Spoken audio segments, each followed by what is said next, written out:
OG date confirm అయిపోయింది. వీరమ్మలు వచ్చిన 3 నెలల లోపే మరోసారి థియేటర్స్ మీదకి దండెత్తడానికి పవన్ కళ్యాణ్ రెడీ అవుతున్నారు. అయితే ఓజీ డేట్ మరొక పెద్ద హీరోకి అడ్డంకిగా మారింది. ఆల్రెడీ అదే రోజు మరొక పెద్ద హీరో డేట్ లాక్ చేసుకుంది. మరి ఈ పోర్లో వెనక్కి తగ్గేదెవరు, చివరి వరకు రేస్ లో నిలిచేదెవరు? ముందు నుంచి అనుకున్నదే జరిగింది. 2025 లోనే బిగ్గెస్ట్ బాక్స్ ఆఫీస్ వారికి తెరలేవనుంది. సెప్టెంబర్ 25th కి పెద్ద హీరోలు ఇద్దరు బాక్స్ ఆఫీస్ దగ్గర పోటీ పడడానికి డి అంటే డి అంటున్నారు. ఆల్రెడీ దసరా సీజన్ క్యాష్ చేసుకోవడానికి 3 నెలల ముందే సెప్టెంబర్ 25th ని లాక్ చేసుకుంది అఖండ 2.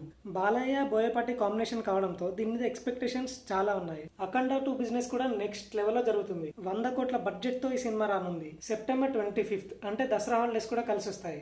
అందుకే ఆ డేట్ లో వచ్చేసారు మేకర్స్. ఇప్పుడు ఓజీ కూడా అదే రోజు రాబోతుందని అనౌన్స్ చేశారు డివివి ఎంటర్టైన్మెంట్స్. దాంట్లో బాలయ్య పవన్ కళ్యాణ్ పోరు పెద్దగానే ఉండబోతుంది.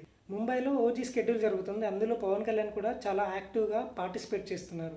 ఈ షెడ్యూల్తో షూట్ కంప్లీట్ అవుతుంది. 2 నెలల్లో పోస్ట్ షెడ్యూల్ పనులు కంప్లీట్ చేసి దసరాకి సినిమా ప్లాన్ చేస్తున్నారు. ఇందులో హీరోయిన్ గా ప్రియాంక మోహనన్ చేస్తున్నారు. ముంబై బేస్డ్ మాఫియా డ్రామాగా వస్తుంది ఓజీ. మరి చూడాలిక ఓజీ అఖండ 2లలో చివరి వరకు రేస్ లో ఎవరు నిలబడతారు.